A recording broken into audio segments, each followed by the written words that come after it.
gentlemen, welcome to the Community Connection, all the way from Lancaster, Pennsylvania, not Lancaster, Pennsylvania. No, no, no.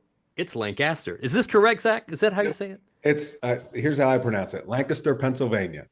Lancaster. How's that? Lancaster, Pennsylvania. Lancaster? I said Lancaster. Provincials all Lancaster. Yeah, I like it. So are you an Eagles fan or a Steelers fan?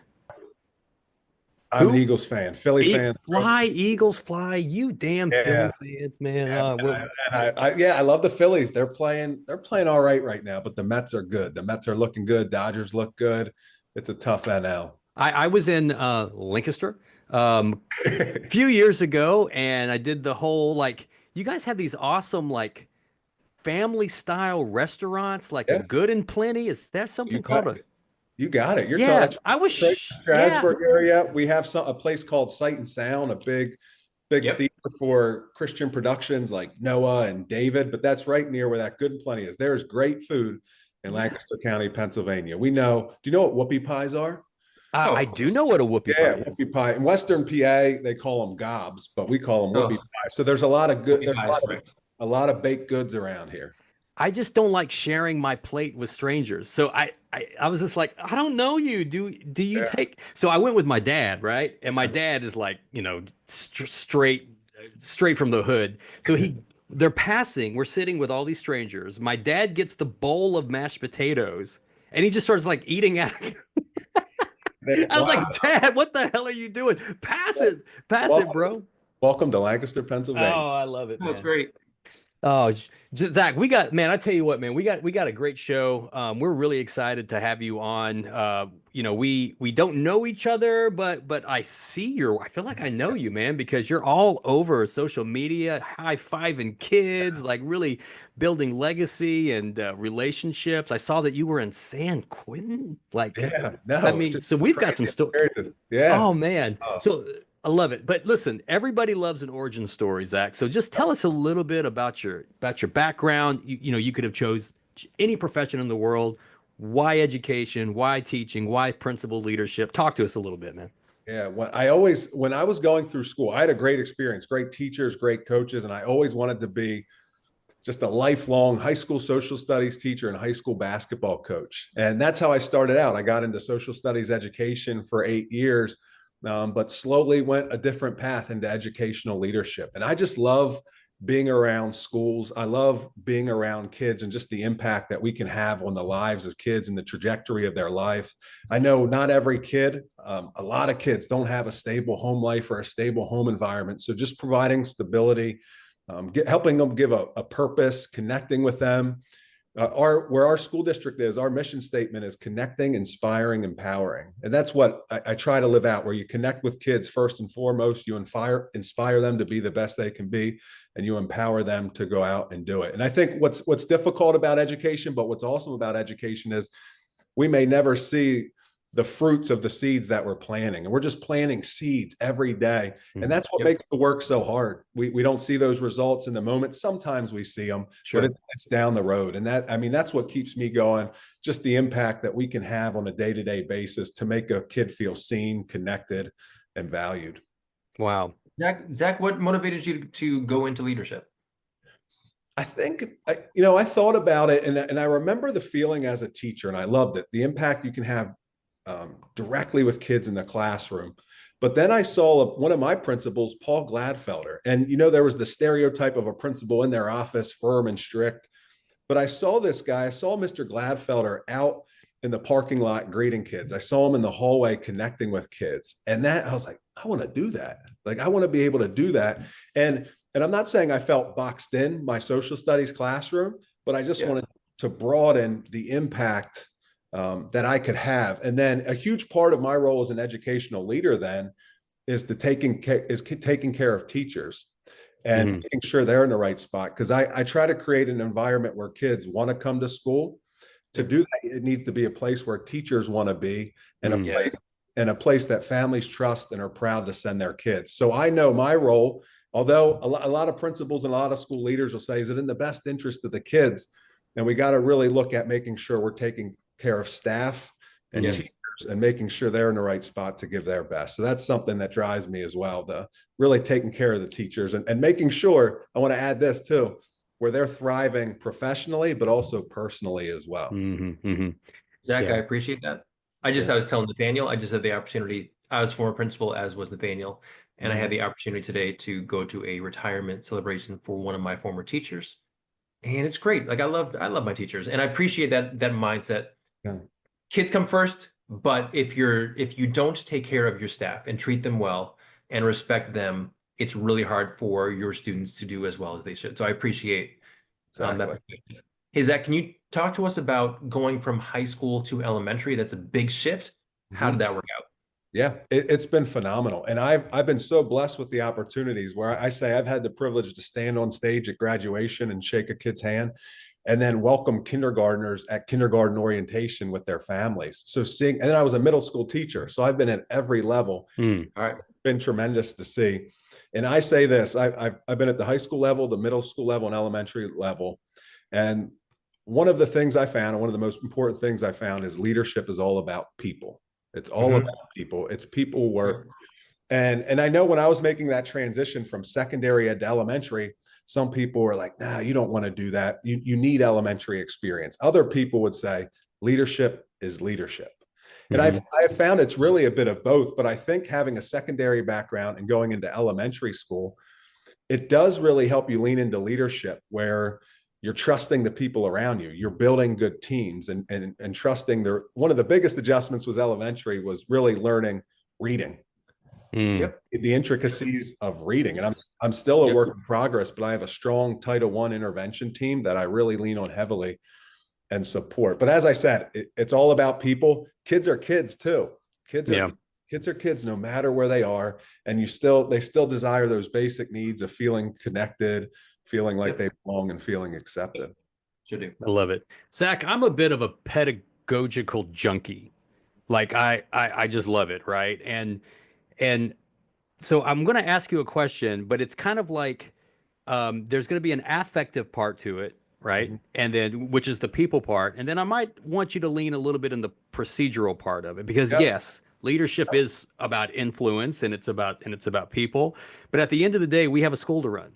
Right. Yeah. And we have to get, we have to get results. We want to make sure that all students are learning at high levels. And there's we can love kids and love our, we have that good affect in place, but sometimes you got to just have good instruction too, So let's just talk a little shop, let's talk a little pedagogy. But I don't want you to stray too far from that empathetic lens that you do put that, because I've seen some outstanding instructional leaders that have a heart as cold as coal, right? I mean, as black as the night. And I've seen other very effective people that can't talk anything about anything with instruction, right? So how do you find that sweet spot, man? Let's go into that. Well, I think that's exactly right. And then part of those come down to leadership skills where you're able to I call it a work-life rhythm and just the rhythm in everything that you do. Because yes, you want to be able to greet kids, you want to be visible, but you also want to be in the classroom. You want to be working with teachers. And so really structuring your day where you're able to do that. And I think the word you use right there, sweet spot, is something I really think about thinking in terms of instruction.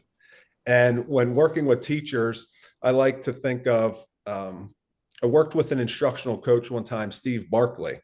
And in classrooms, just talking about that sweet spot of learning where kids can be at a spot on one end of bored, then comfortable, at attention, and anxiety. And just talking about the sweet spot in instruction is where teachers have them in between that attention and anxiety, where teachers know where to push the students to really engage them, and then also when to draw them back to experience some early success. But then some of the stronger students on their own, they can move themselves across that continuum. But then really working with teachers for the students that aren't able to do that, where they can move them across the continuum and find that sweet spot in their learning. Because you're exactly right. Connection, empathy, compassion is like, that's what it begins with.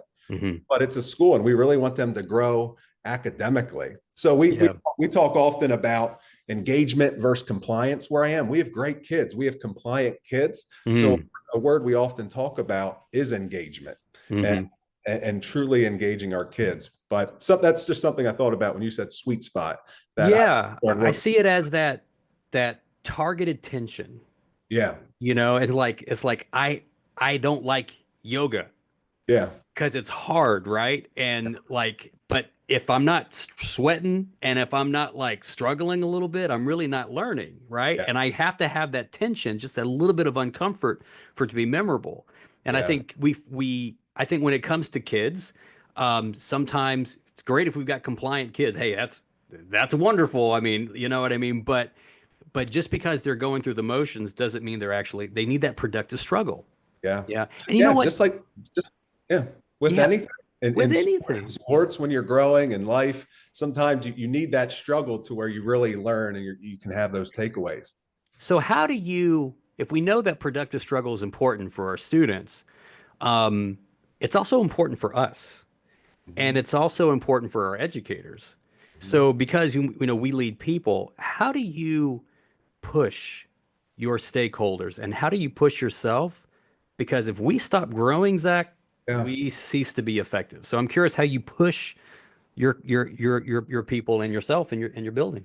Yeah, this year, well, again, it begins with that trust and the connections and relationships. And this year, as a district and as a building, we really focused on two words: compassion, for one another and the kids. But then the other word was innovation, like Mm, taking risks and really trying new things. But it's important we have that environment where teachers feel like that they can take risks mm, classroom and where they're trying new things. So I think that was an area that we really focused on innovation. But then I try to exemplify that myself, trying new things. And sometimes you fail. Like I tried something this year. So we have something called Fist Bump Friday, where we celebrate an awesome week. And then I turned it into where kids are recognized for being encouragers and they can earn protein with the principal. So I was like, all right, I'm going to try that out. But then I ran into a little issue with funding and be able to support that breakfast. So I had to mm. switch it up. But that's just a tiny example, but just encouraging teachers to try things and take risks in their practice. I love it. Let's talk more about that. And Nathaniel, I'll have you answer too. Sure. Because I think where I am, we talk about innovation being important and trying new things, but it seems like we only want innovation or trying new things if those things lead to better student results. And the challenge with innovation is sometimes it doesn't.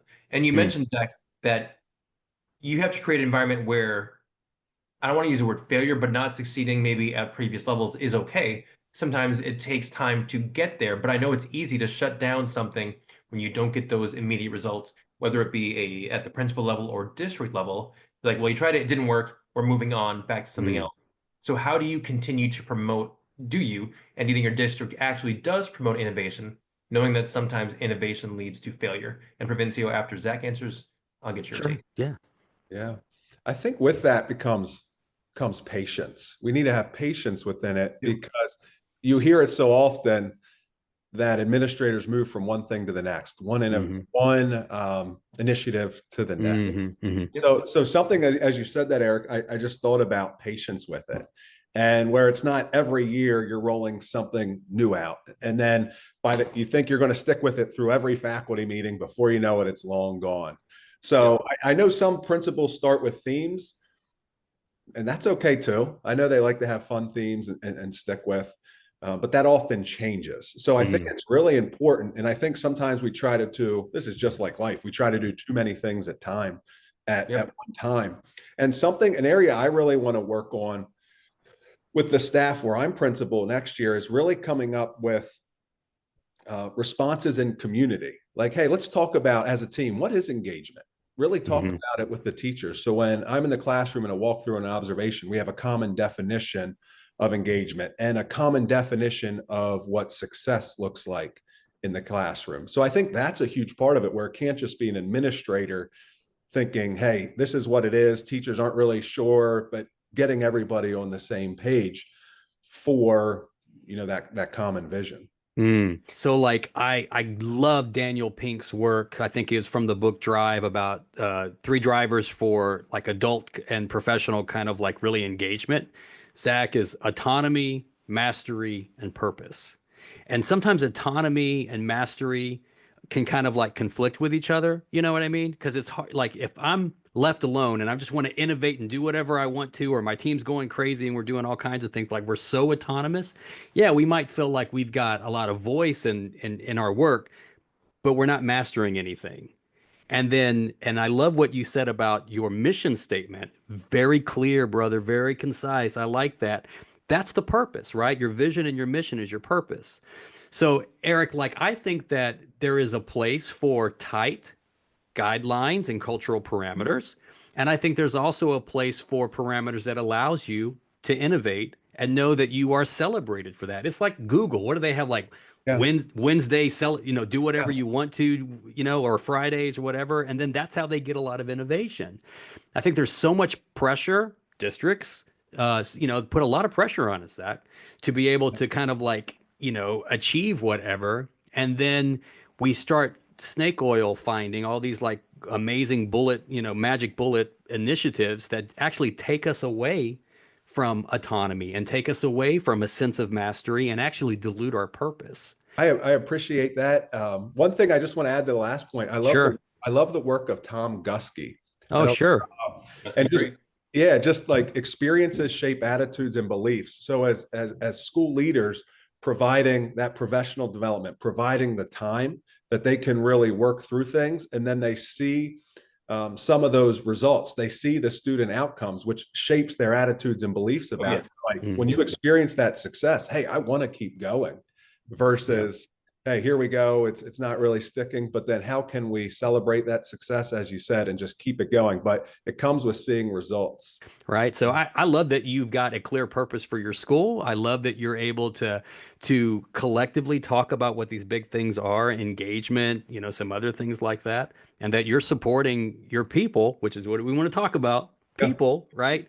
Through this work. So can you talk a little bit about this? I'm a sucker for an acronym, bro.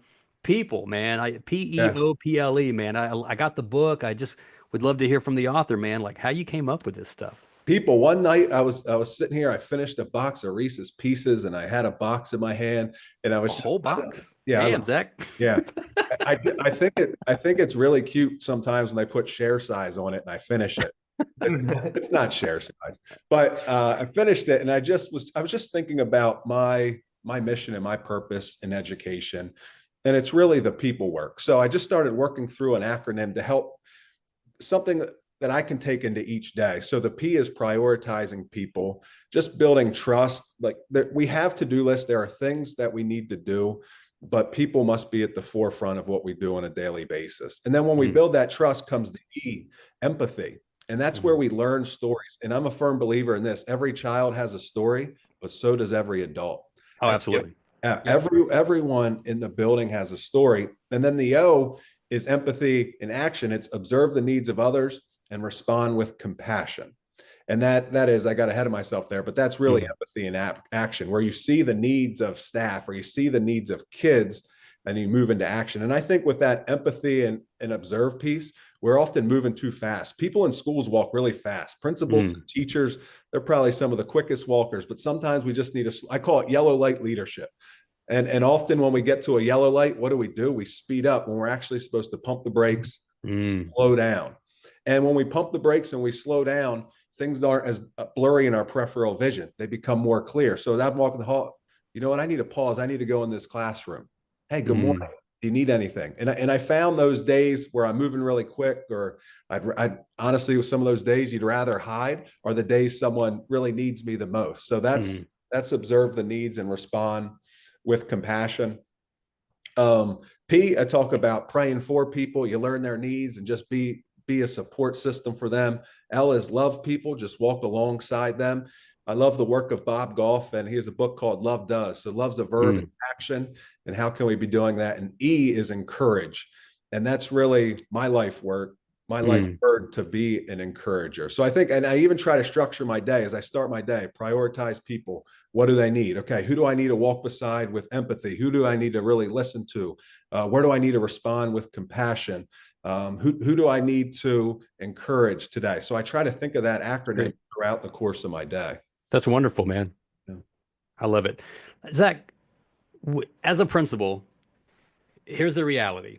You don't get to hire 100% of your staff unless you're opening up a brand new school. Dr. Worster, you had that opportunity to hire basically 100% of your staff.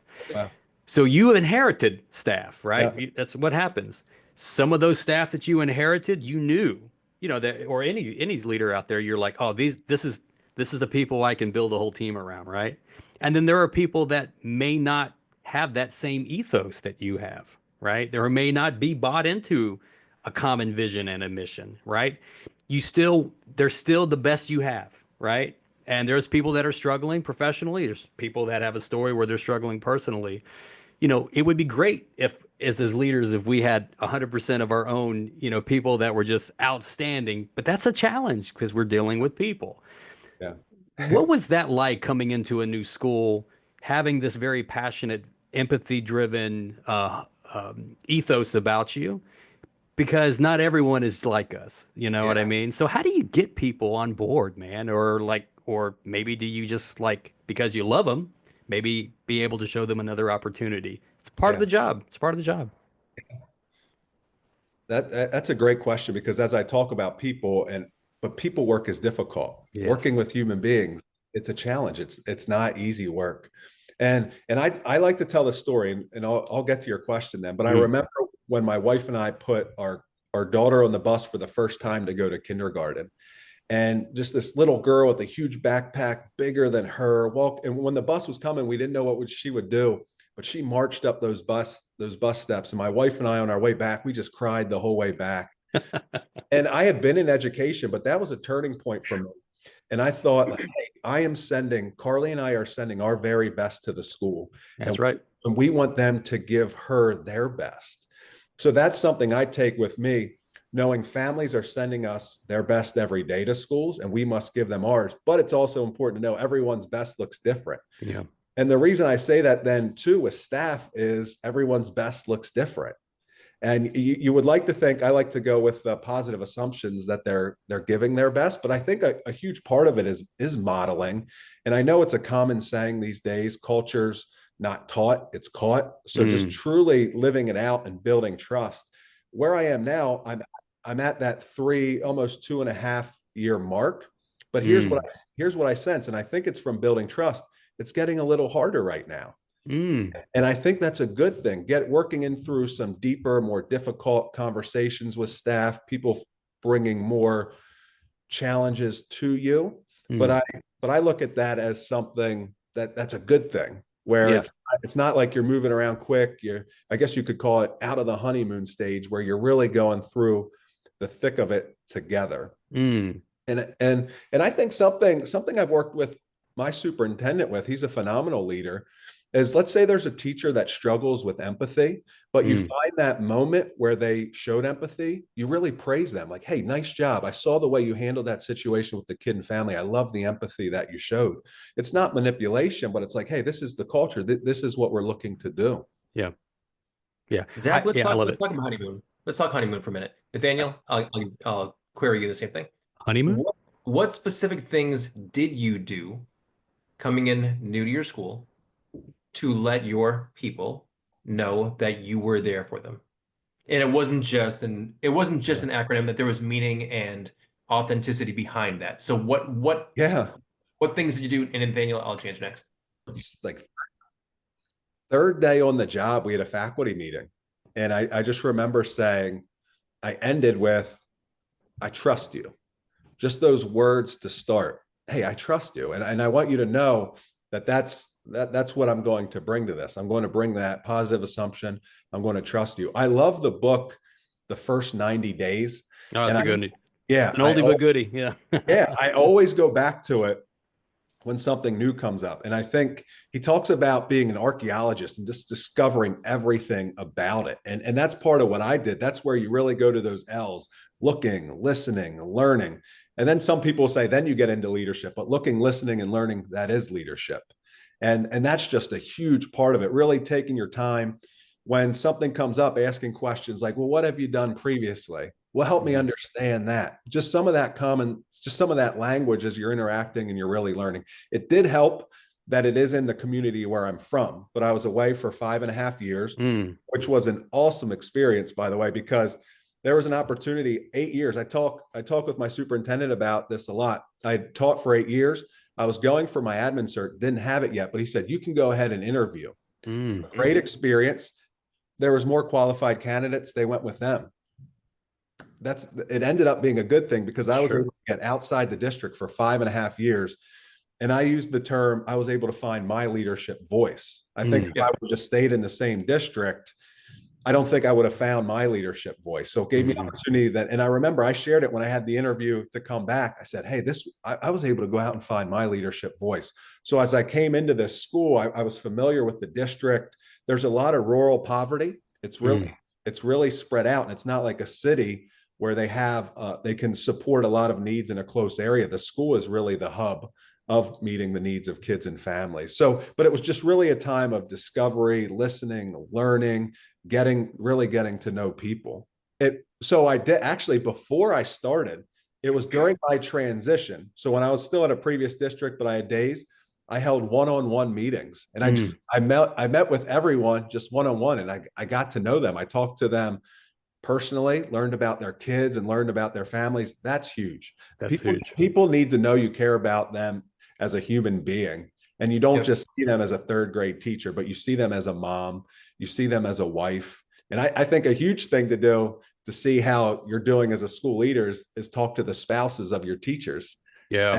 Say, hey, how are they doing this year? That's huge. I just talked to a second grade teacher, and she said that her husband said, you seem different this year. Things seem to be going really well. And I love that. I love hearing that. So I held one-on-one meetings before I even started.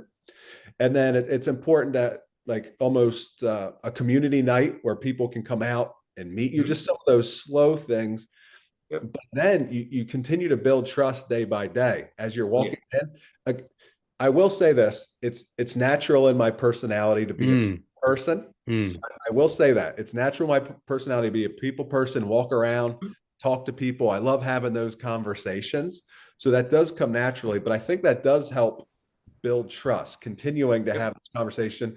And I think another thing that's huge, especially early on, not especially early on, all the time, is the say-do gap, where you say you're going to do something, you do it. And too often that gets too big with school administrators where, hey, that email got lost, that student behavior got lost, and then that say-do gap widens, and then you start to lose the trust. So really, really earning that early trust with staff is critical. Glad, Zach, that it sounds like you're an extrovert, right? You're a people person. I am. There's moments I need to step away though, and I feel those moments where, hey, I need to be refueled. I am not an extrovert, believe it or not. Yeah. I'm an introvert. I'm as awkward as JD Vance at a donut shop. I mean, I'm telling you, I am really not a people person. Yeah. It doesn't come natural for me, Eric, to answer your question. So I have to work really, really hard at it. It's just part of it. And it's funny because, like, I speak and I go on, do all these things, but I have to work on it. It's just not a natural, and I'm exhausted at the end of the day, exhausted. But, there's a lot of things, Zach, very, very similar as a principal that I would do, just getting to know people one-on-one, trying not to be fake or trying not to be a cult of personality or anything like that, just building relationships with people one-on-one. And it's not so much, Eric, what I did at the beginning of my tenure as a principal. It's what I did for 9 years, every single day as a principal. I would talk to everybody every single day. That was always my goal. And I would come into your office, I'd say, or your classroom, Zach, how's it going, man? How the kids? Everything good? And I would always just kind of pick up on things for people. And before I was a principal, I was a person every day for 9 years. And then I would spend time with my custodial staff because they were there at 6 o'clock in the morning, and I'm always just hanging out with them. Hey, how did the night go? What's going on? I'd meet with my cafeteria manager because that's the last person you want to piss off. So I made sure that I was always talking with my cafeteria manager, making sure that we were good. But it was every day, and it was people by day and paper by night. That's just how I did it. But it's not natural for me, Yeah. And this is one little story that I like to share. I don't know if I've ever shared this, Zach or Eric. When I became principal, there was this big thing about good news call of the day. You ever heard of the good call of the day, where you get a kid in, you're like, little Johnny, mommy, good call of the day. And I liked it. I thought it was cool. What I didn't like is people putting it on social media and making it a big deal. I thought that was a little disingenuous. But what I would do for a couple times, didn't do this with everybody, is I would take a teacher that I knew was struggling, especially a first year teacher, and I would call them in my office, and I would look up their emergency contact, and I would call their parents or their spouse, and I would say, listen, I've got Eric over here in the office. He is just working so hard. He's so good for kids. He's just crushing it. And I just want you to know how awesome your son is, or how awesome your daughter is, or how awesome your spouse is. And they are just such a blessing for this school. And I wouldn't post it on social media because I just didn't think that was cool, right? And I do that from time to time, even with coaching. Like when I'm coaching principals and stuff, I'd be like, "Hey, man, like let me call someone just to do that," because we forget that people have a world outside of the world of the classroom. You know what I mean? So anyway, so that's what I would do, Eric. Just something to think about. I love that. I love that story. That's huge. And that I think that I mean that's what it's all about, just showing how much you care about them as a person. Yeah, Just and then what they'll work for you, and then yeah, yeah. they'll listen Just to you. just the confidence that that gives them. It's tremendous. Yeah. I wish I could do it more. Wish I did it more, but and it's one thing that I absolutely love about your story, Zach, is that you are not afraid to share your faith and Yeah. talk about your faith. And I think that does, our own faiths and our own beliefs have a little bit to do with how we lead. Would you agree with that? Yeah, no, Yeah. I mean, that's huge. And I talk and I say, I've been raised in a wonderful Christian home. And I say, there hasn't been a day I haven't known Jesus. And I know like he's the light of the world. And I just seek to illuminate that light every day. And I know I fall short, but that's been a huge part of my story. And actually a huge part of my story as well is through that about 10 years ago in 2015, on the outside, I was teaching, I was coaching basketball. I had a beautiful wife, two young daughters. Mm, So smiling on the outside, but inside, I couldn't sleep. I couldn't, mm, my heart was pounding, cold sweats, hot sweats. Just, it wasn't like an anxiousness of I'm worried about tomorrow. It was just a terrible feeling within my skin. I would go to the doctors, EKG, stress test, everything checked. mm, Okay. And I was battling a season of anxiety and depression, and I had never experienced anything like that. mm, I know God used that season to soften and shape my heart to really, leverage my gifts and abilities that he had given me to soften and shape my heart for as a father and as a husband, as a principal, as a coach, and just everything what I was doing to really walk with empathy and compassion along with others, because I know what a difficult time that was in my life. But through the word and prayer, that was huge for me, but also being in community. And I think mm. too many times, no matter what it is, we walk in isolation, and we need to surround ourselves with people who make us better. And there was actually a time I was leading a seventh grade meeting, I was teaching, and I got hit with a panic attack, and Mm. I passed out right there, six Wow. foot three, 225 pounds. And I remember I had been hiding this anxiety and depression, but as I was coming to, I heard him saying, Zach, Zach, Zach. I never felt weaker or more vulnerable at that moment. Mm. But then I realized as I look back, I was never really stronger than at that moment, because I realized, just like when I woke up and I was surrounded by people in a circle, I realized I needed to bring people along with me. And I Mm. would encourage leaders, just surround yourself with people. Don't walk in isolation. Don't do it alone. But that's been a huge part of my story. I find the principalship, it is a very lonely profession. You are Yes. the only principal in your building, right? You have an AP. I'm assuming you have an assistant principal. I do have an assistant. I said when God made assistant principals, he knew I needed one. And, and when I actually found out that this position was open, there wasn't an AP, but the superintendent was like, hey, I also want you to know we're hiring an AP here. And I was like, well, that sounds really good. Bring them on. Yeah. But she's phenomenal. But go Yeah. ahead. No, no, it's and even that dynamic, if we're fortunate enough to have an AP or like a leadership team, it's just different, man. It's just different. And then we get so busy, with all the urgent needs, and we get so busy with all the necessary things, that we do forget that like we need professional community. Yeah. We need people that'll hold us accountable and be able to talk through things and give us advice if we want it, and maybe Yeah. give us a little feedback if we're kind of looking back on some things. And I just don't, I think leaders forget that. And because we can't chum it up, with, it's just a different dynamic with either APs or anyone else in your building. Yeah. So how do you have those connections? How do you have mentorship and accountability partners in the profession as a principal? Yeah. No, that's a really good point. And actually, as you say that, I think of it, what's interesting, like the end of a school year, you think, everyone's excited for that break. And I actually, like, I've come a long way with my anxiety, I don't even like to say my anxiety, with anxiety and depression. But actually, like the last day of school and then those few days after school lets out, I struggle a little bit. It's a really weird feeling. And it's almost a letdown effect. You hear it in the Olympics, gold medal syndrome, where you work so hard for something and then it's over. And that's, I mean, for me, my faith in Jesus is really important there. Like, it just reminds me that, there's so much more. And it's not like, hey, the school year's over, we did it, it's over, that's it. So I've come to realize with the patterns of a school year, that even though it's June and you think the school year's out, it's actually a time that I contend, I know I struggle a little bit, but it is, as you said, it's so important. And I like to surround myself with leaders in the profession and leaders outside of the profession, whether they're in nonprofits or business, Like it. Just the leadership lens. I like to surround myself with people who are at a different life stage than me, ahead of me, and then also at the same spot as me. And then you try to take on a mentorship role for someone who is maybe a few years behind where you are. And I think that's always just really helpful. I've loved recently, one of our teachers is going for his admin cert.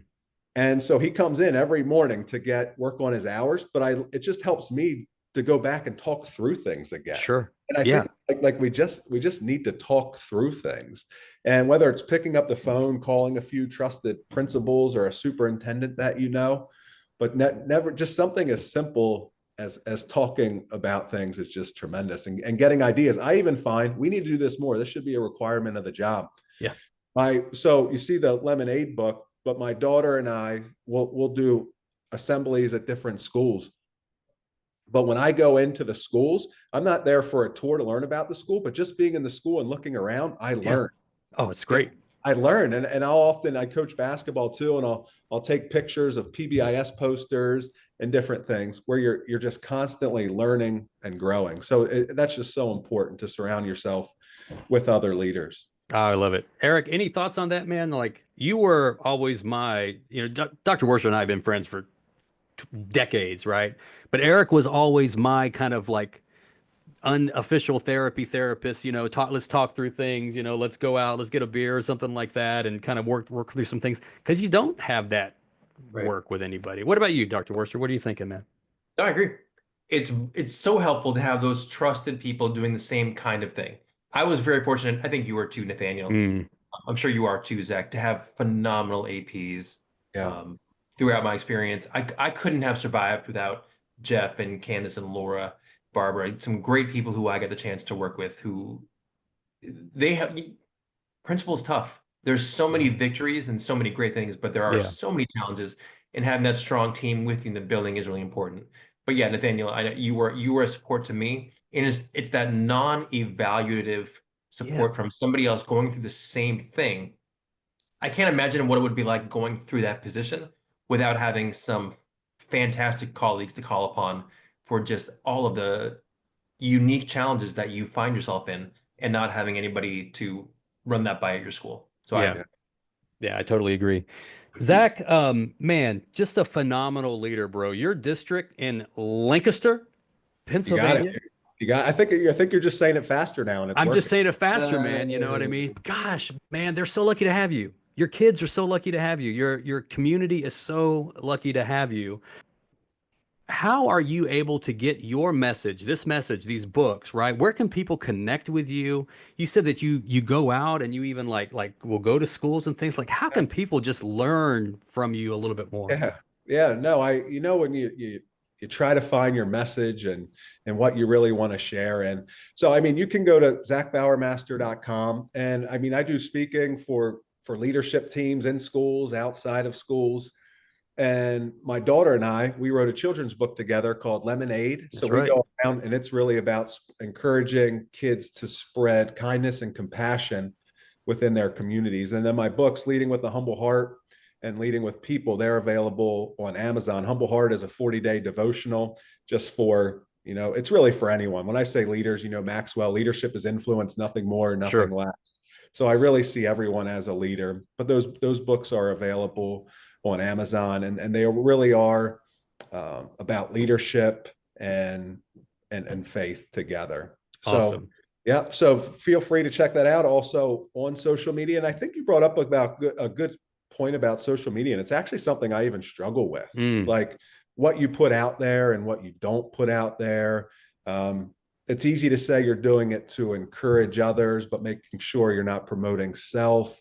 It's just it is really tricky. So that's something I always try to navigate. And with this recent viral video, of course, a lot of people reaching out, and you just want to navigate it with wisdom, and discernment, but also staying true to who you are and your values. Yes. And I think that's really important, because you want to encourage other people, but you also want to be careful there. Yeah. I think at the end of the day, your intent will show itself to others.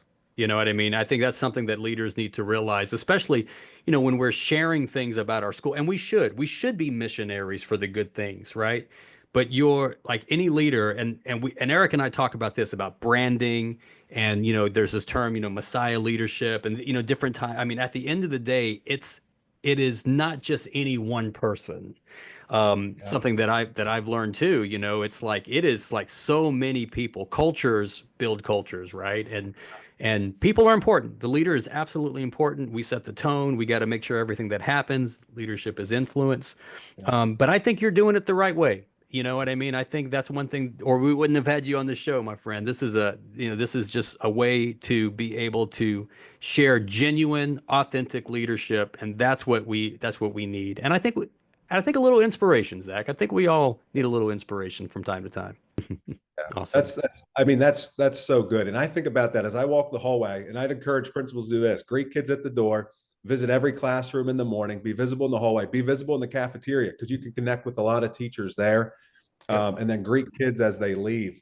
But it's just, when I see support staff just quietly working one-on-one with the student, no one else is seeing it, but they're giving their all right there to that kid. Or you walk by a classroom and the teacher, there's no phone on them, there's no camera, but the teacher is just sitting there with the kid, or working through a tough behavior. And I see a teacher say, "Hey, I'm going to love you no matter what." Like that's happening all the time in schools. Yes, there are some things out there with videos, but there are so many principals, there are so many teachers, support staff that aren't on social media, that are doing phenomenal, quiet things every single day. And that's just what's awesome about our schools. It's part of what it's part of what I'm trying to show, that those things are happening, because I'm a big advocate for public schools. Like, hey, there are great things happening in public schools. And that gets me actually real fired up, thinking about all the great things, all those little details, like you said, the custodial staff, the cafeteria staff are doing every single day to make that school a better place. And I'll go full circle here. I want it to be a place kids want to come. That includes that teachers want to be there, and families trust. It takes everyone. I can't just make everyone feel that way. It takes everyone. And I'm certainly blessed with that at Providence Elementary School. Just wonderful school community, teachers, staff, Krista, the assistant principal, just truly phenomenal. Zach, you're the real deal, man. And just keep on leading, keep on doing exactly what you're doing. You're an excellent missionary for this work, and we really and you hang back just a little bit, man. But we really thank you for being part of the community connection. Thank you very much. Really appreciate it, man. Appreciate it. Thank you so much for having me on.